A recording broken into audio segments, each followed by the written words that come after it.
If you want to be that charismatic person in a room, in a podcast, at dinner, you have to learn to be aware of who you are and to accept that.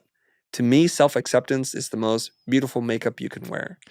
I feel like if you're not constantly re-underwriting yourself, then you start to lose yourself because you're not in control of your story anymore.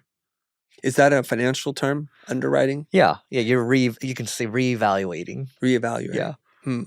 So I think who you are has been established already for a long time. And it's just we forget who we are.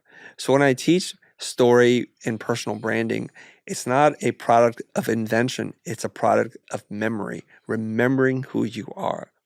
So there's some debate about this, but I think anywhere between the ages of 5 and 9, who you are for the rest of your life has already been formed. Mm.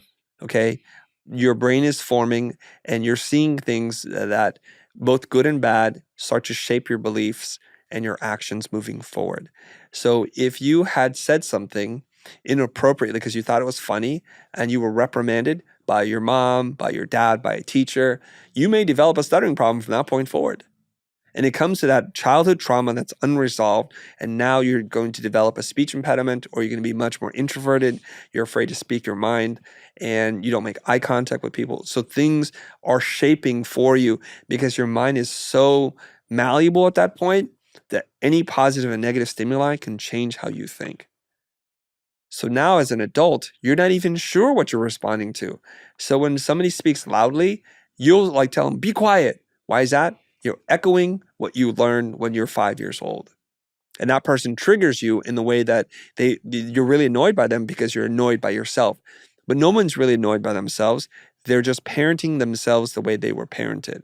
Dr. Firestone's right about this in the book, Overcoming Your Inner Critical Dialogue or something like that, right? And it's quite interesting that once we go back in time, we uncover that point and we'll look at it like the sacred timeline split between who you could have been and who you are. And we can heal that part. We can rediscover who the heck we were.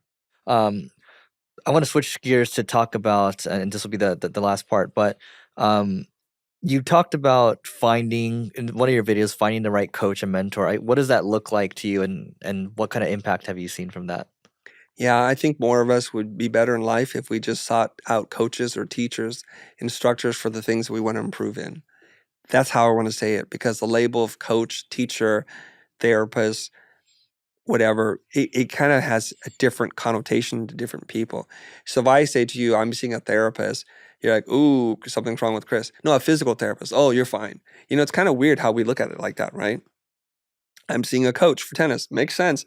I'm seeing a business coach. Oh, you don't know how to run a business. I don't get it.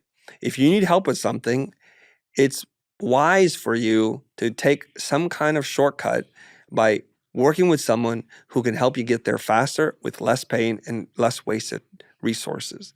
And so I was very lucky. I found my business coach just a few years out of starting my business. I think about 5 or 6 years in, he transformed me and then therefore transformed my business. And I worked with him for 13 years. He's since passed away, but he was probably the single greatest influence and impact on my life outside of my parents and my family. My professional life, 100%. My sense of self, not 100%. It's with my parents and other people, and then here we are. We see people, and I have friends like this. They're just constantly grinding away at it because they were not raised in a culture where it was okay to ask for help, or they just think, the best way is to do it the hard way. If that's your way of life, then go be successful doing what you do. But I'm telling you right now, if somebody knows how to do something or can help you do it in your way but faster, it's worth its weight in gold because we can make more money. We can never make more time.